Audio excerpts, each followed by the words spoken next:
All right. Well, hey, we're back. Hey, listen, it's Friday afternoon now in Indianapolis. I haven't changed clothes. Guaranteed it's the same day. I promise. We do them live, so you probably already know that. Look, we brought on Kevin from Hype Performance. So it's Hype Performance. It's not like it's all put together. It's hard to say there, Kevin. So it's HY Performance. So high performance, or we always like to say be the hype. Hey, Kevin has a hashtag. He has all kinds of stuff that I'm a big fan of, and we're gonna hear his story. We're gonna talk about how he's grown his business and what's happened in that. We've got our another we got Santa Claus up there in Michigan. He's back with us as always. So Kevin and Steve, thanks for coming on as always. Hey, no problem. I enjoy it. So Kevin, give us the history here. I mean, you've been doing speed and agility for quite some time. Yep. Age groups, all that good stuff. What's happening over there at hashtag Be the Hype? Yeah, I started training athletes right out of college in 2005 and still doing it to this day, working on speed and agility. I'm a South Side guy, grew up here on the South Side, and no better place to kind of set some roots and try to grow a business than on the South Side. So a lot of my passion comes from working with the kids and giving them what they want and they deserve. And every kid is different. And since we started in 2011, Hyperformance, it's been growing ever since. And it's just a matter of making sure that we're doing the right things at the right time with these kids, because every kid is completely different. And we have to really focus on in season versus out of season, where they're at, and in the developmental stage, and to build a program around them that allows them to first and foremost have good form and technique, and then slowly start to build on the speed and the explosiveness that sports call for these days. So we started Hyperformance on a just kind of on a whim. We had a lot of kids that wanted to do some training with us, and we were doing it at here and there in people's garages and everything else. And one day we said, if we're going to do this, we need to do it. And came up with the name Hyperformance, and it kind of stuck. And so far it's been a blessing in my life for sure. I get to come to work every single day and work with kids that absolutely love this place. And that's the neatest thing for me, is watching these kids continue to grow year in and year out. I've been fortunate enough to watch young athletes become high school athletes now that are going to college, and be part of that process along the way. So it means a lot to me that they want to continue to come here, and we have to continue to change our protocols year in and year out, and try to adjust what we're doing to meet the demand of the sport and everything else. So it's definitely been a neat experience, and every day is different, even though it's pretty much the same. We're working with kids, and you never know what you're going to get with them, but as long as you're giving them everything you got as a trainer, I think they're willing to work just as hard for you, and that's the neat thing about what we do. So here's what's interesting about what you do. We have several different you deal with people in a lot of different sports, and I'm sure that the training, or I like to say I know that the training is different per sport. I don't know Yep. that I know that for sure, but how do you handle that? Because there are cross athletes, right, that Yep. play multiple sports and things like that. What do you think? Yeah, most of our kids do. Most of our kids do play multiple sports.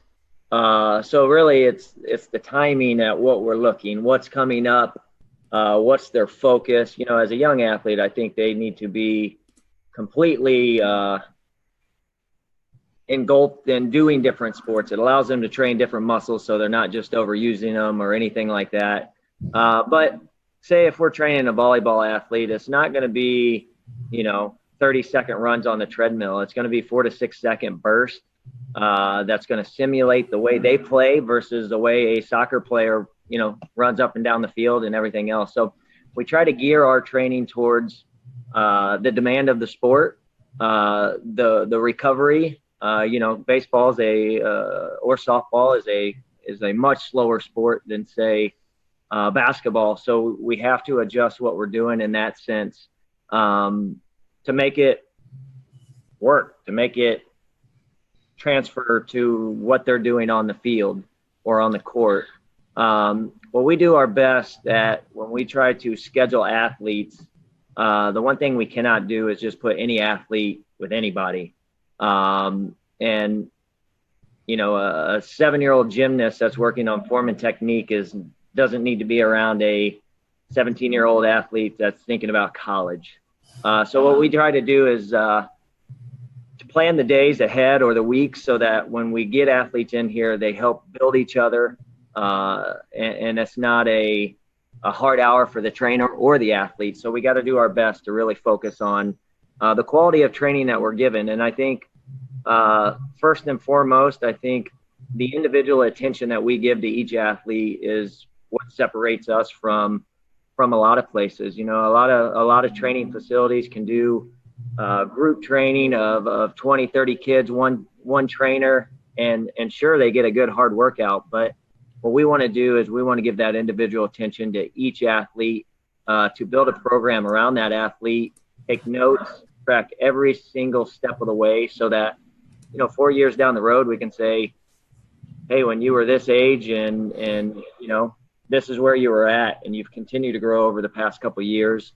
And it just allows us to track those athletes a little better. And I think that's what's the most important thing for me is watching the progress. Not everybody's ready to go and go all in and be the next big thing yet. Some of these kids are just learning. And what we want to do is we want to build that foundation. So as they're learning, they continue to show the physical side of what they're learning, but also the mental side of training, of being an athlete.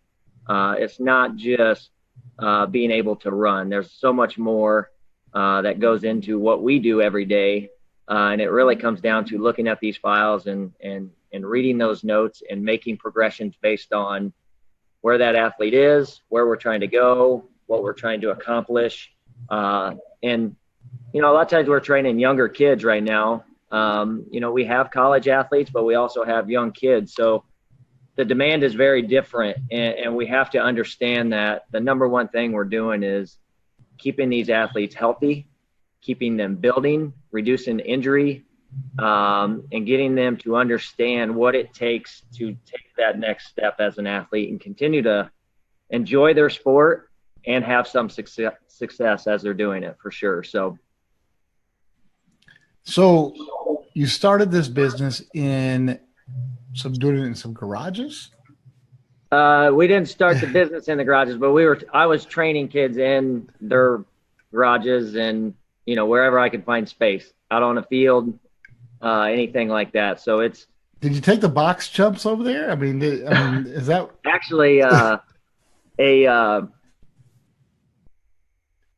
I traded those out for training when I was training kids in the garage, and we still have those same boxes. So they mean more to me just because of I know that family and I know who built them. He's no longer around, but it's special to me. I know it's special to them that we got to train their kids and their grandfather built those for us. That's killer. So as you grew the business, from a marketing standpoint, what have you done? How did you facilitate all that? How did that happen?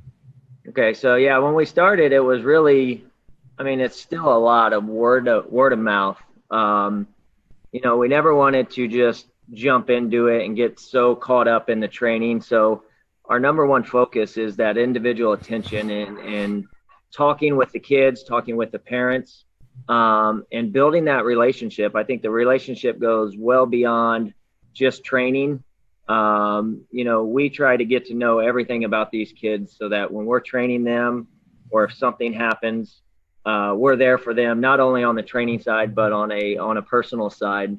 And, over the years, it's just been more people coming in A lot of the parents that we have spread the word a lot. They don't have to, but I think the relationship we have with them, they do a lot for us on the marketing side, and social media, website, getting out to events is a big one for us. Trying to get to games, sometimes it's hard because we're training till 9:30 at night.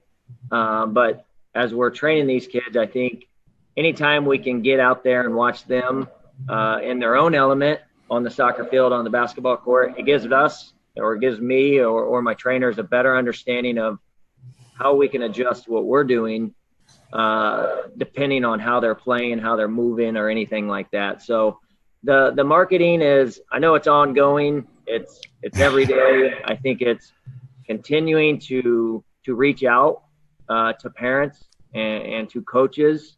The neat thing about what we do is when we train a 14-year-old athlete, we're not just impressing that athlete, we're impressing the parents, relatives, coaches that coach that kid, other kids on the team.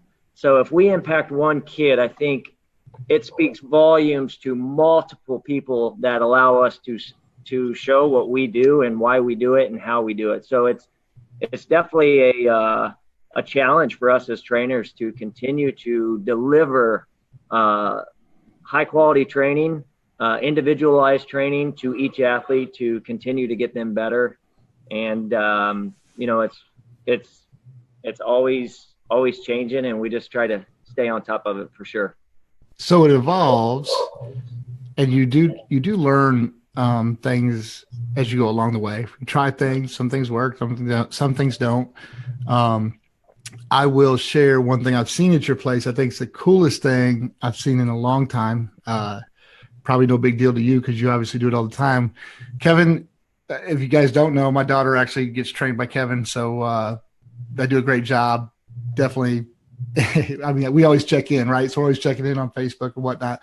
But when you're in his waiting room, so you have a waiting room, a waiting area, and you got a picture of a lot of people in action, right? So an athlete in action, and the athlete signs their picture, and they always use the hashtag be the hype and all this stuff, right? So no review, nothing like that, just a picture of them in action, and hey, thanks Kevin or whatever, and hashtag be the hype. I think that is really, really cool.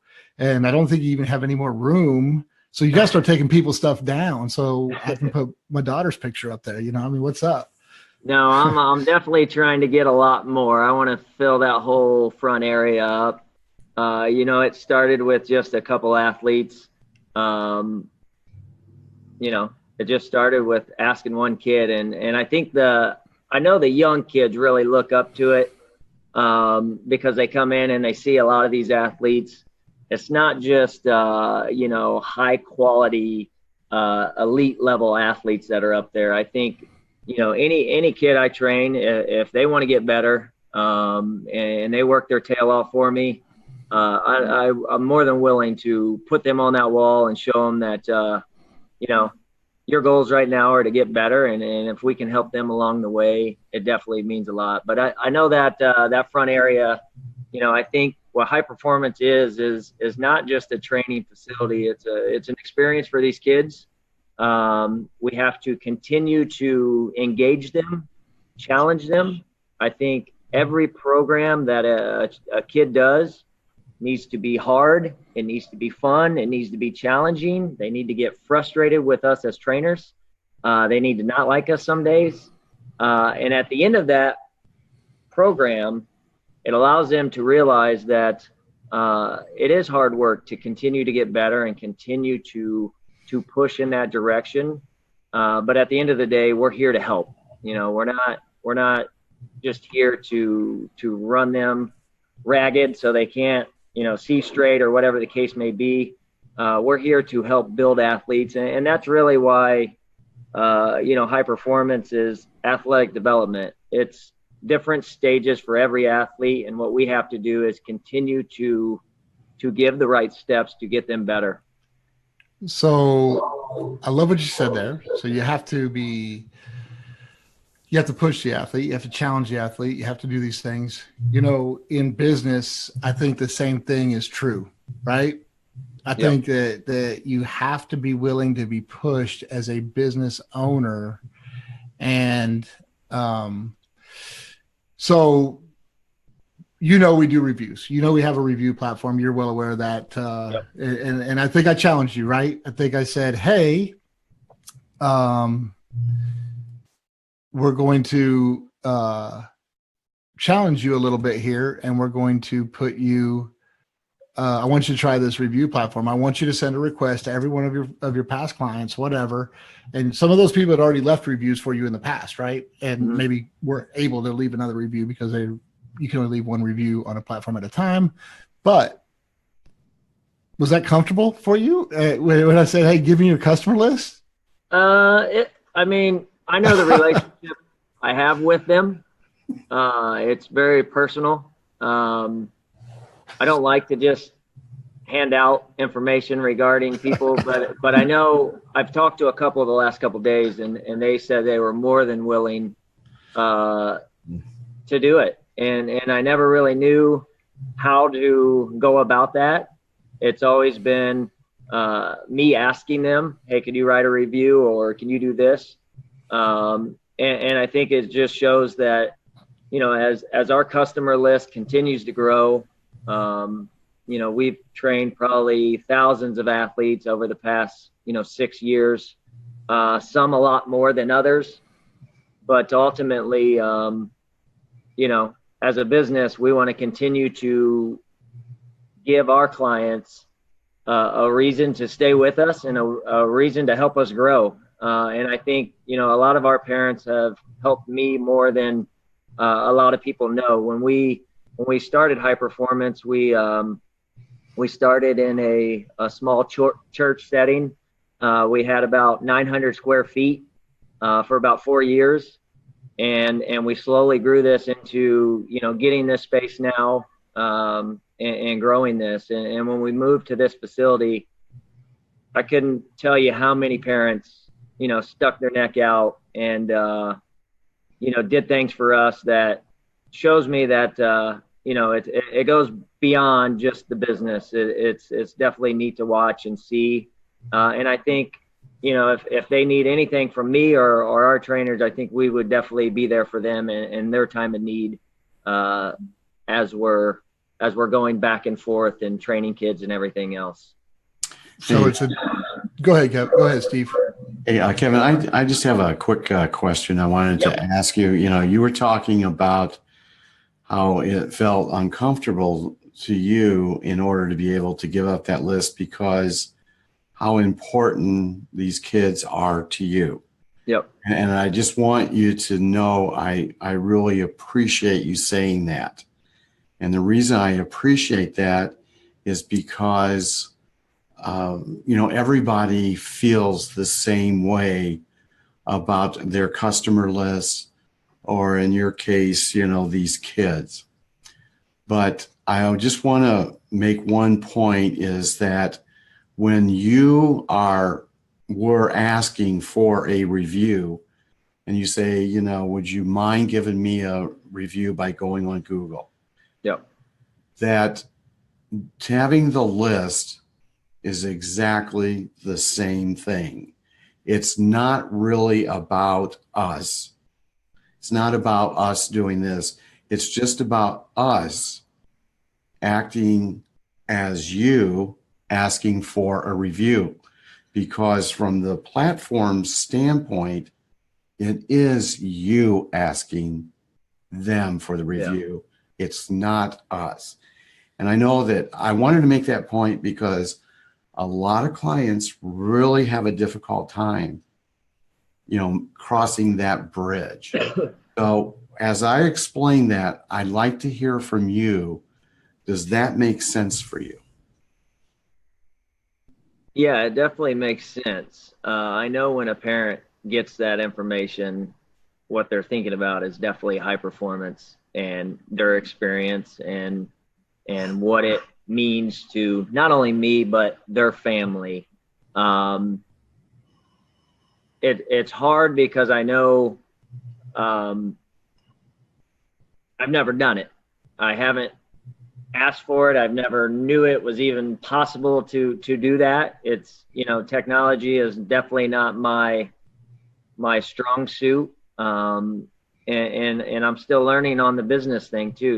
When I went to college, it was definitely sport and fitness studies. It was not business, and that's where I've relied heavy on my clients to help grow this business. I have someone in every field that if I need something, I know I could go to and reach out to them, because I think it's important for me to utilize them and what they do every day and what we do. But that's where I say it was hard. I think once I did it, I felt better about it.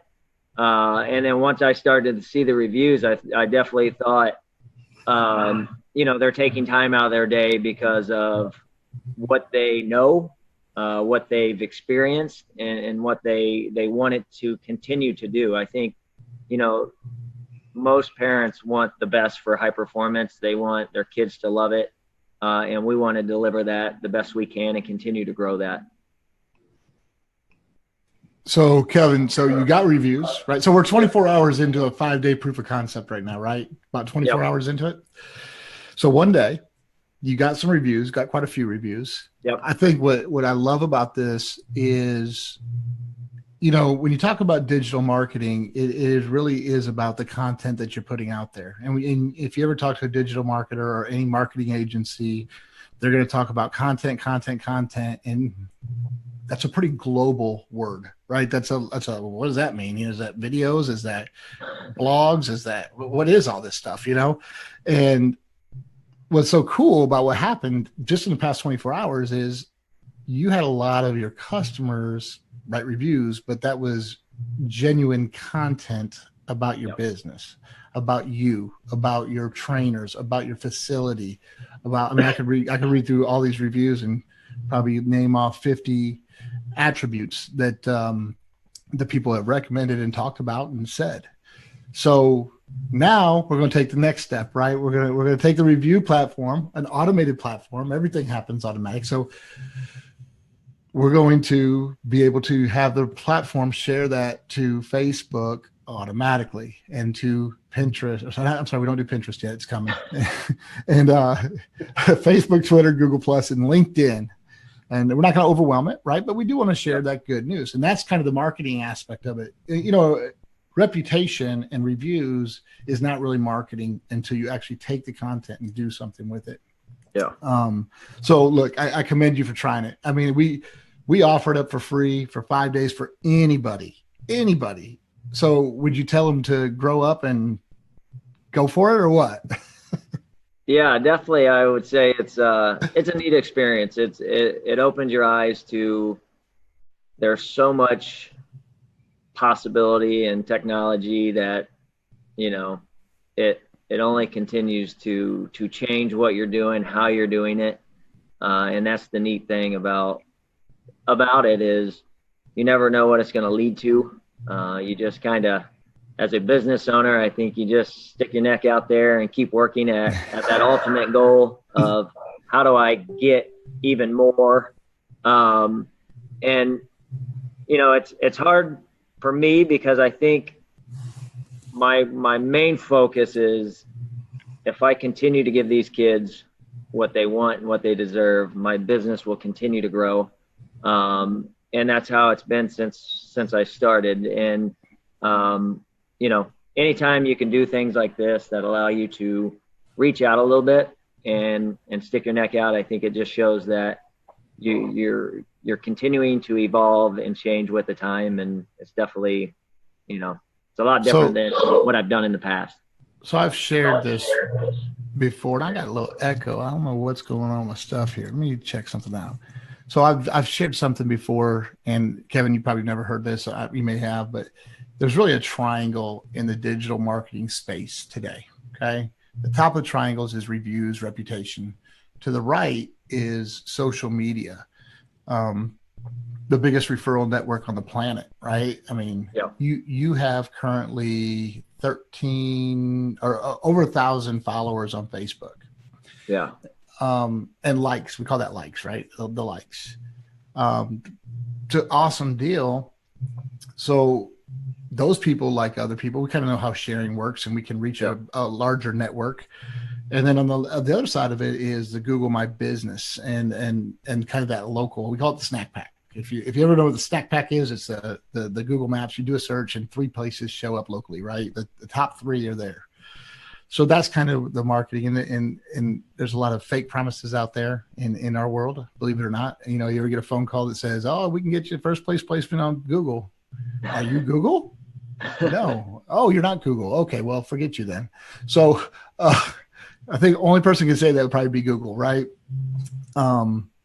So think, you know, I think for you, I know we're going to be doing some stuff together. We're going to have a lot of fun, man. It's killer what you do. It's unreal, the change. I mean, my daughter's been going there for just a few weeks, right? I don't think more than it's about 1 hour a week, and her whole team goes. So this is a team deal. So they all get to grow together. That's fun. And you got this great waiting area where I can do work. I've always got my laptop up, right? I'm always doing something. I'm always hashtagging something. So that's part of my job. But you know, it's just so in just a short amount of time, and I'm a big on athletics. I mean, I'm very big on the speed and agility. Hell, we got a ladder in our basement, and I guarantee it. So, but do an awesome job. There's no doubt about it. I mean, I know, you know, I'm not the expert. There's no doubt about that. But when you can see results, you know, it's funny. My wife and I were just last week. I think what day we come in? Tuesdays? Is that the day we come in? Tuesdays. We're sitting up there, and my wife's like, "Man, look at her on the, I don't know, side to side jump, whatever she was doing." And I'm like, "Yeah, man, she's getting there. You know, keep on moving, keep on being more explosive and whatnot." And you know, I see it with every one of those girls, and sure, you're going to see quick performance out the gate. There's no doubt about that. We're gonna see that stuff right away, and then those next steps take longer, right? And it's a progression, and a lot of people bail out. And the same thing, just like what you go through with these students, is what happens with digital marketing. You know, look, we do this podcast. This was started on a whim. Okay, this whole podcast thing was on a whim. You know, I could do email marketing and blast a huge list every day until a bunch of people sign up. Okay. I could do that. And I just don't want to do that. That's not what I do. It seems repetitive and stupid to me. So I don't know. I'm just a different cat. So I decided that one day I said, "Hey, here's what we're going to do. We're going to, we're going to, do a podcast. We're just gonna start talking. We're just gonna talk about what we do." Because so that progression and that growth, you know, that first step's very easy. The next step takes a little bit more time, and it's constant growth along the way in the marketing space. And it's all about being innovative. It is not about you know, I'm sure you've probably seen the podcast with Scott Stein. I mean, we told him, "Hey, you should probably try to do some live videos. It's good stuff. You know, Facebook favors it, whatever." He takes that information and he's out here cleaning dryer vents live on Facebook. I mean, who thinks of that crap, right? It's ridiculous. I mean, it's crazy, guys. I mean, if you haven't seen those videos, go watch them. I mean, so it's about being innovative in what the platform offers you. You know, every post is an advertisement if you really want to think about it that way. But when one advertisement doesn't go so far, who cares? Just keep on doing it, right? You know, if I came in and I had an off night at Kevin's facility because I couldn't be explosive that night, I was feeling a little under the weather, do I quit or do I show up the next week and do better? I mean, come on, right? So, I really do appreciate you taking the challenge, and obviously it's off and running and life's good, and it's, you know, fortunately or unfortunately, Kevin, I'm probably a lot like you in a different aspect. Steve and I were talking about this today. You know, I can look at somebody's digital presence, if you want to call it that, and I can go 0 to 60 in my head, and I would, just like you would. You could see what's going to happen and where they should be in a year from now or whatever. Yeah. But the person, the individual, can't see it. They have to experience every step along the way. So enjoy those experiences, challenge yourself, push yourself. You know, hey, I'm not the technology guru. Yeah, it's all right. It's okay. I get it. Yeah. But I promise there's resources and there's help desks and there's all kinds of stuff to help you with some things that you need help with, because I think at some point, you know, you and I were talking about a scheduling system not too long ago, right? Yeah.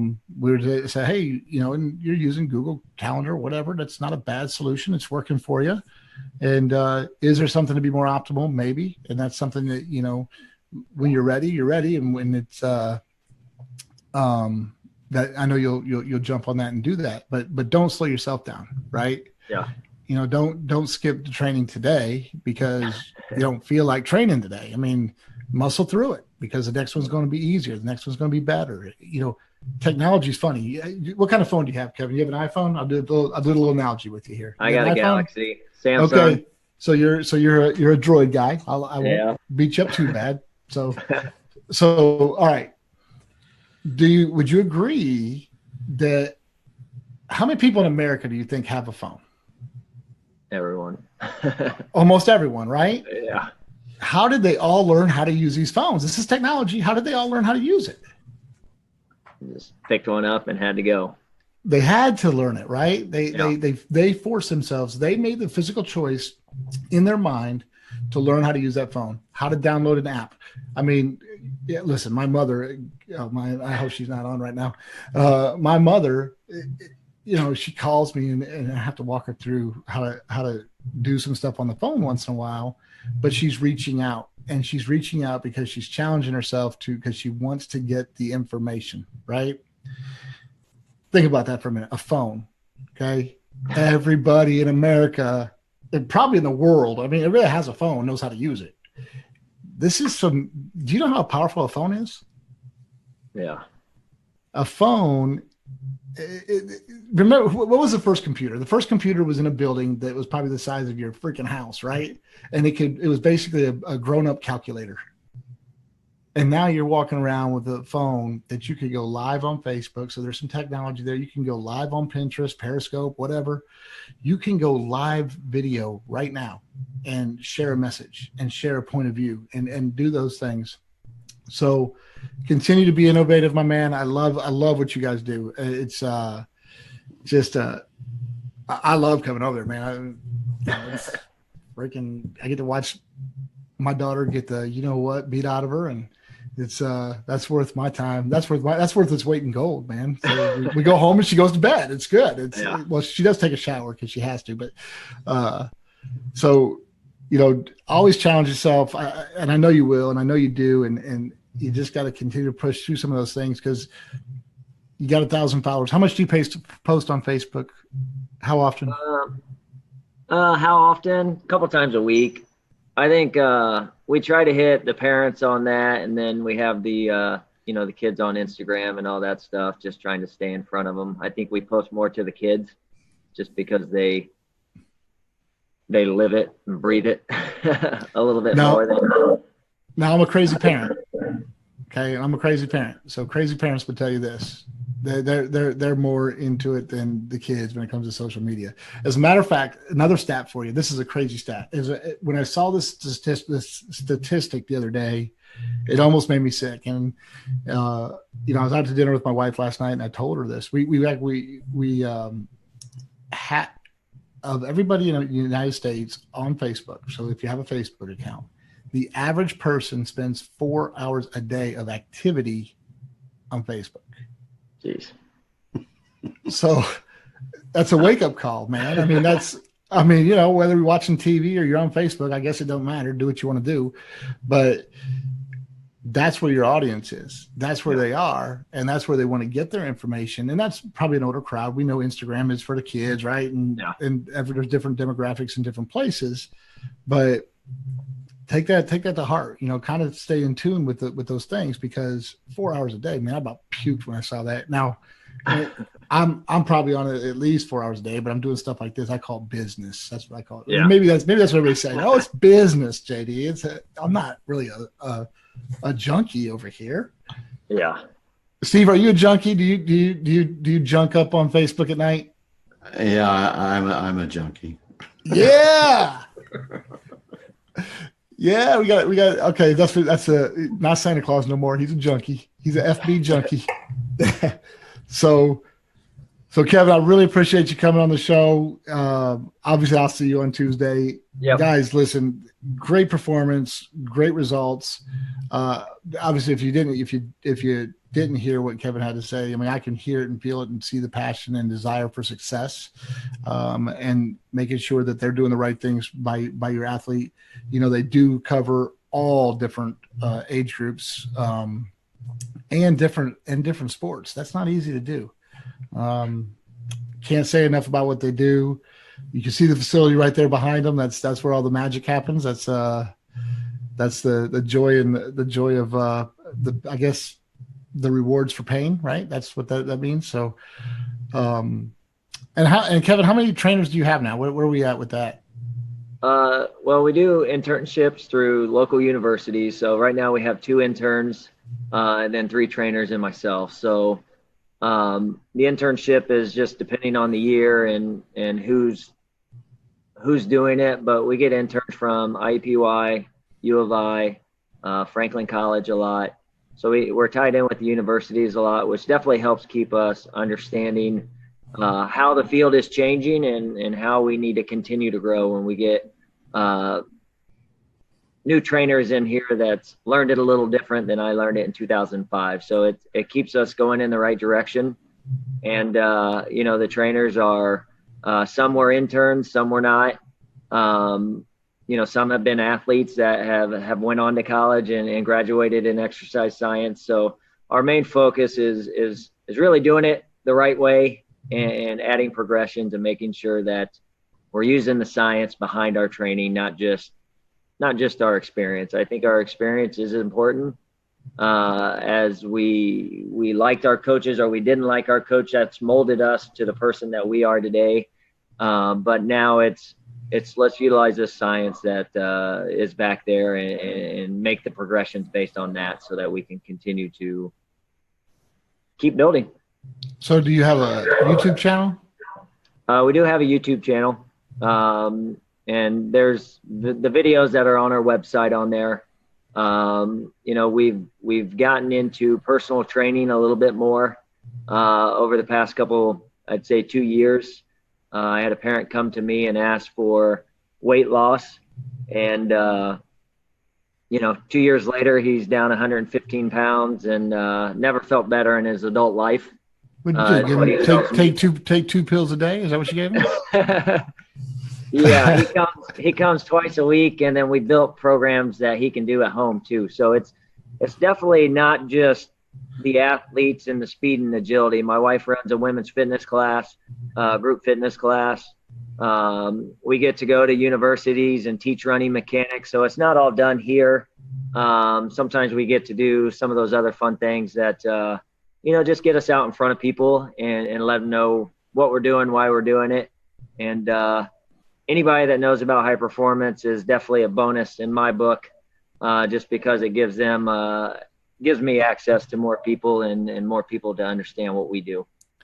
So you also do, so wrapping it up here, they also do groups, right? So I know you train our entire team. Got some plans around that. I know we do it, and that's awesome. By the way, I got to tell you, I think it's so cool that all of, you know, it's when you're on a team, you're committing to the team, right? Yep. And it's an all-in deal, and to see our team there all together, going through, well, all kinds of stuff. I mean, and I love the way, you know, I see you guys always writing on the papers. So I can't wait to see what the final results are after our check-in. But really, really good stuff. Over the top performance. Obviously, you're getting performance for the girls, or our girls, obviously boys and men and women and in other categories. So thanks again for coming on, Steve. Thanks for coming on. Steve, you got any other questions for Kevin? You know, the thing that I have the takeaway is that I just wanted to tell you, Kevin, that your passion for this has really come through on this podcast. And I really think that's great. Hey, I appreciate it. I'm fortunate enough to come to work and love what I do, for sure. Not a lot of people can do that. I know it's hard sometimes, but When the athletes get here, that's the fun part. Sometimes the business part is late at night or early in the mornings, or when the athletes are not here. But when the kids come and train, I think it kind of takes my mind away from it and allows me to just focus on that athlete or those couple athletes that I have, and to build something that's going to last with them forever. I think it's like riding a bike. Once they learn this stuff, they'll continue to utilize it and continue to use it year in and year out, not only in sport, but later on down the road when they just need to stay healthy and keep moving and keep going in the right direction. So hashtag be the hype. Everybody get out there. Hype, like I said, Hypeformance. Check them out. Hyperformance Athletic Training. Search it on Google. Check out the Facebook page. Definitely high quality. 2 podcasts for us today, so that's over the top. I might be a little flat right now. My mind might be a little spinning.